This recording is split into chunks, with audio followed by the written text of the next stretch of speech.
Clyde side speaks. Today, Scotland speaks. Not the Scotland of the lairds and their lackeys. They've never represented Scotland. Here in this demonstration, in this meeting today, is the real Scotland. The Scotland of the working people.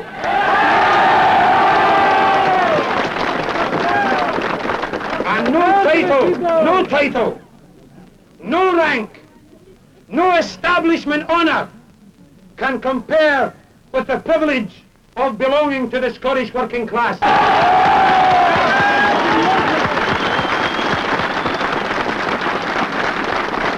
Because we were aware of the pent-up anger and frustration of countless redundancies after redundancies, the crippling paralysis of small redundancies here and there with the cumulative effect of mass unemployment. We're not going to be hungry. We'll fight when we're in the yards and in the factories and not when we're in the dole queues. We refuse to accept a philosophy that says that economics control men. Men must and shall control economics. We either win this one, and as we say in our leaflet, defeat is unthinkable because it's back to the 30s. As if we lose, or we win it, and we reverse the whole trend and put the working class on the offensive, and I know that. They will never get us out of these yards.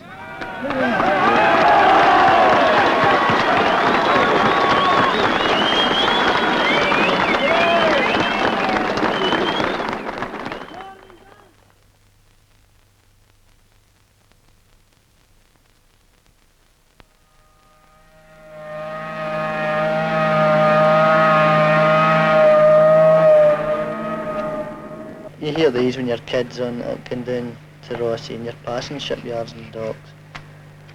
There's all the different strange sounds, you don't know what it is. And you say, hey mister, what's that? You know, the guy says, oh, it's Fairfield such and such, you know, and that's a such and such ship. You know, that there you get the feeling for the yards. So when you're at school, you know, and that's why we sort of dodged school, because we started going to launches then, because when you see a ship in the water, you can never imagine it out of it.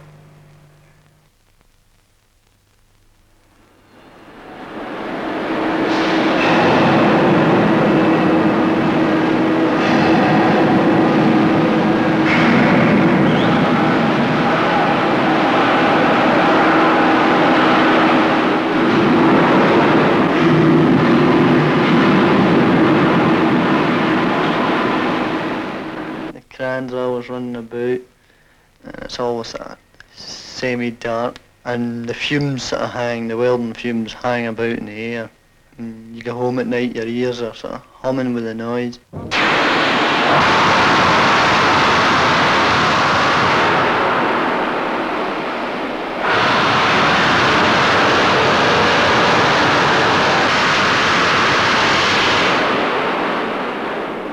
You can't see for this fog of welding fumes, burning fumes. The smoke from makeshift fires that the men have made to keep themselves sort of warm and a pile of tea. In winter it's even worse. It's a terrible place. The wind whistles through, that icy wind, and the snow and slush gets forms pools of water in and out the welder's cable.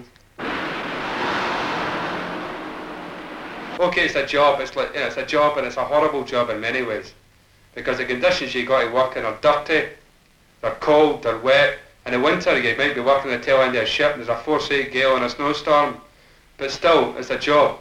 And in many ways, it's one of the least alienating jobs in industry, because when you start with a ship, you start from the bottom and you finish it, and you see it through the whole way. And when it goes into the water, and no matter whether it sails away, you never see it again. That ship is finished, and it's a sort of collective pride. Oh, terrible, 10 years ago, when a ship finished, you moved on to another yard. That situation no longer applies. There are no other yards in Upper Clyde to move on to now. There's nowhere else for you to go to. You either go and sign the doll or you move south to London.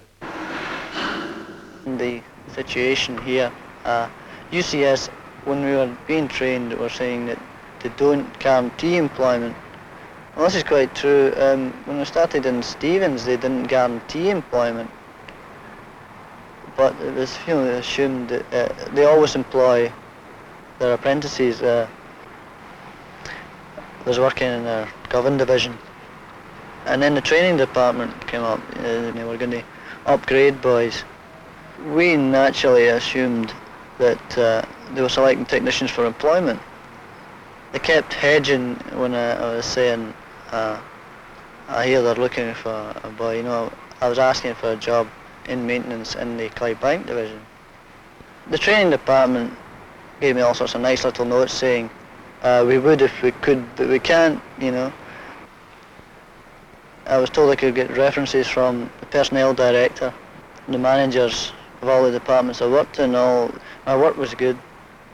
When it was made to them that I actually was a member of the company, they tried to con us with it, saying that the training department in UCS is a separate company.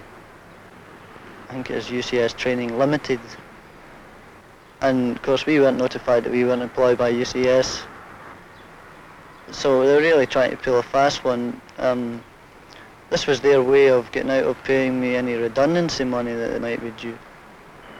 But as you say, if they're not going to employ them, these lads are going to be on the brew, the social security, which is already has a glut of tradesmen who can't get jobs. When your time is just out, companies don't want to know you.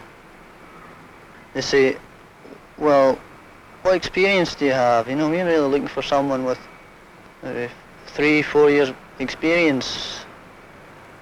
Well, the point is, how the hell can you get experience if you won't get a job?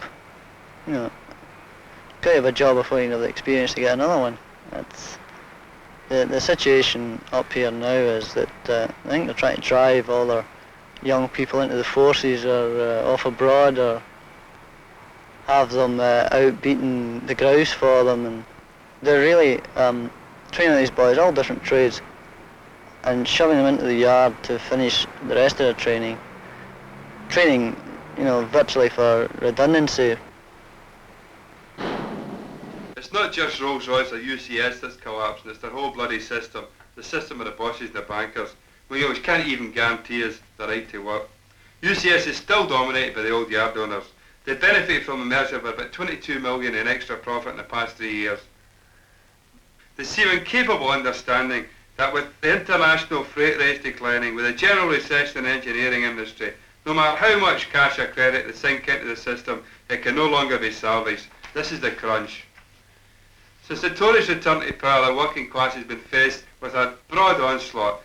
The Industrial Relations Bill, the frantic effort to get into the common market, the cuts in the social services, the deliberately created unemployment, the racist immigration bill. Once again, the ruling class are attempting to solve their problems by attacking our living standards. The threat and cause of the UCS is part of this attack, and it must be seen as part of this attack.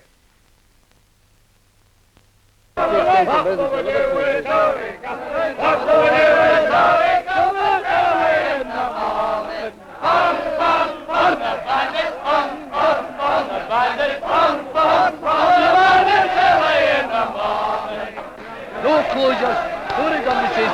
They got back to UCS. No closure to UCS! If you hate the Tory government, clap your hands. If you hate the Tory government, hate the Tory government, hate the Tory government, clap your hands. Heath out! Heath out! Heath out! Heath out! Heath out! Heath out! Heath out! Heath out! Heath out!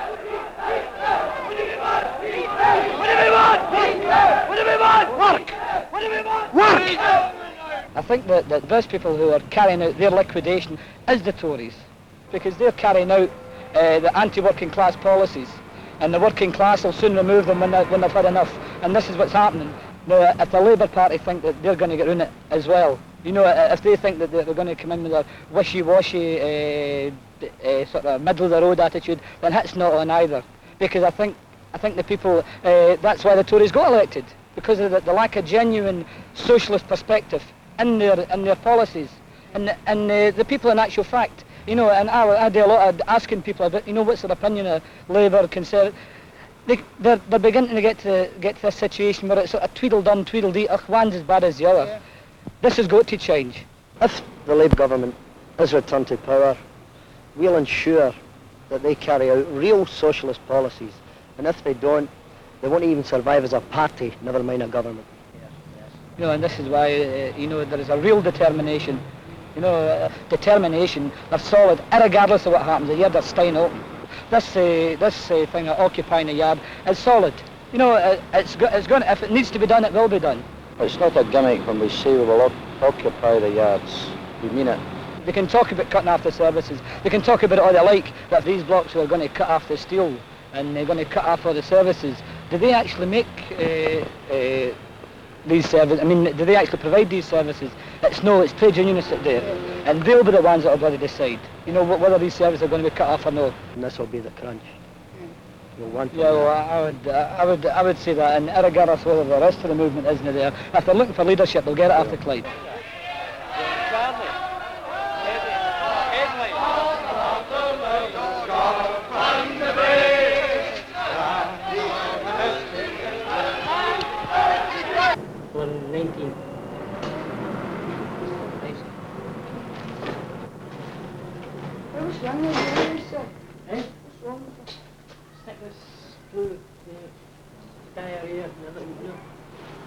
I mean, you take Clyde Bank now. What's Clyde Bank now without John Brown's? Take the yard away from Govan. There's no industry whatsoever in Govan. We all depend on Govan. Well, just like to put it this way, I mean, if the yard closes, I close. I mean, that's my bread and butter. I mean, you take it now, there's a young boy there, learning service time. Where could he get another job? He couldn't get a job anywhere else. So you're more or less closing the gate to Scotland. I mean, hold on, I mean, this is no nation. I mean, the ghost town.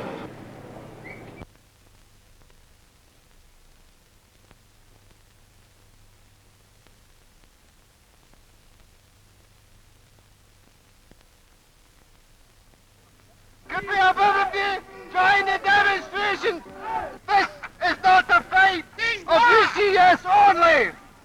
This is the demand for the right to work.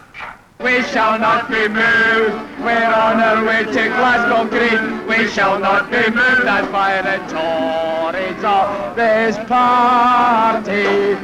We shall not be moved. We shall not be moved. We shall not be moved, not by 10 The Tories are his party. We shall not be moved. Hello, hello. We'll always do our best. We'll build this ship to Clyde. We're beggars in horseback, but we're no beggars in horseback. We're only demanding the rights of any human being. The right for every man with self-respect to do an honest day's work. And we're being denied this. Not only in the Clyde side, because this is a problem for the whole shipbuilding in Britain. I mean, it's everybody's problem. Inadvertently, we've been made the spearhead in the fight.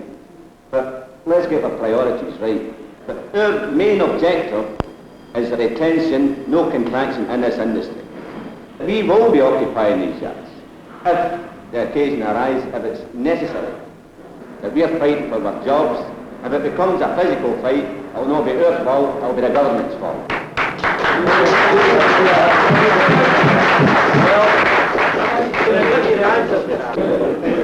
Look lads, when this last thing all culminating and we're running down to London and all the rest of it, this has been allowed to die again. We'll raise it at the first opportunity. It's just a point, brothers, that the Joint Coordinating Committee are issuing a statement thanking the workers and the representatives in Scotland for the magnificent show of solidarity. It's the finest post-war demonstration of the working class. In fact, it's the biggest a demonstration in Glasgow since General Strike 1926 made you. That is the position, and I think we should show our appreciation for the solidarity of the Scottish workers.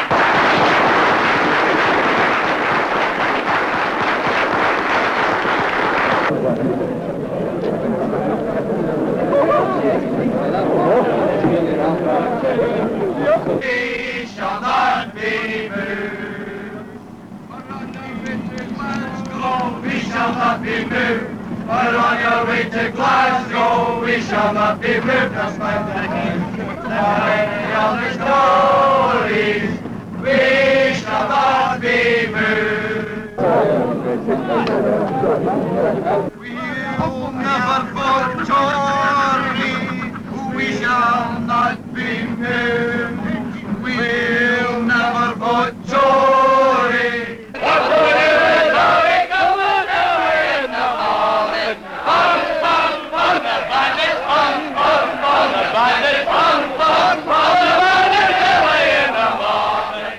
And we got a telegram from shipyard workers in Amsterdam promising us any kind of support. In fact, that they even offered to adopt for children.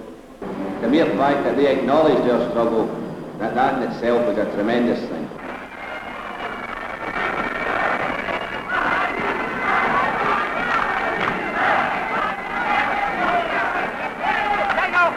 It's because of them we're going to the blue. It's because of them we're going to the blue. It's because of them we're going. Because of them we're going. Because of them we're going to the blue. Get it, sit up! Get it, sit up! Get it, sit up! Get it, sit up! Get it, sit up! And it's dead! And it's dead! These people came to join the demonstration and let them know where they stood. They stood right beside the Clydeside workers. And that has been very heartening to us because the lads, maybe some of them were beginning to think that they were out in a limb, but now they know they're not in a limb.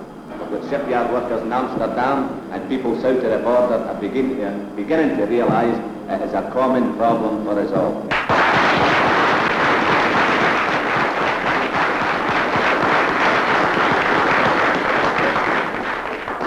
As all the business has been fully discussed now, I declare the meeting closed. 8 o'clock tomorrow morning. Would the small committee hold back, please? Yes. Never did you another report. We feel that this government has been plotting since the inception of this government to destroy Upper Clyde Shipbuilders. We're going to fight. You ask the question how we can fight. We will mobilise the political movement. We will mobilise the industrial movement. Not only the shipbuilders, but the whole working class. They'll need to come into their yards to get us because we're not leaving. This present crisis, this is only the straw that's broke the camel's back. In the Clydeside in the last 10 years, we've lost somewhere in the region of 30,000 jobs, or we're losing no more. We are not going to retreat another inch. Not 1 inch, not one job, not anything. We've done everything, flexibility, we've tried everything bar dinner time bingo to save this industry. And enough is enough. And I think my comrades will agree that every man that's working in a UCS will be working in a UCS when this position is resolved. That is our point of view, and we're sticking to that. The shop stewards representing the workers are in control of this yard. Nobody and nothing will come in, and nothing will go out without our permission. The security officers have been told that, and they accept it. We'll take the decisions with your endorsement that determines what comes in or out this yard. I would like to take this opportunity on behalf of the UCS Joint Shop Stewards Committee of appealing to our brothers and sisters all over the country for not only financial support to sustain us in our struggle, but also moral support and support of a demonstrative nature. We're of the opinion that it is not only our fight, it is every working class families in this country's fight, the fight for the right to work, the right of a decent social and economic environment. And I think that we have got to learn lessons out of the momentous struggle that we're involved in, that workers, and the final analysis must depend upon their own strengths and their own organisations and the democratic structure within industry. And basically, brothers, I'd like to finish on this note, with solidarity and action. Our fight is your fight. We will not fail you. Don't you fail us. Thank you, brothers.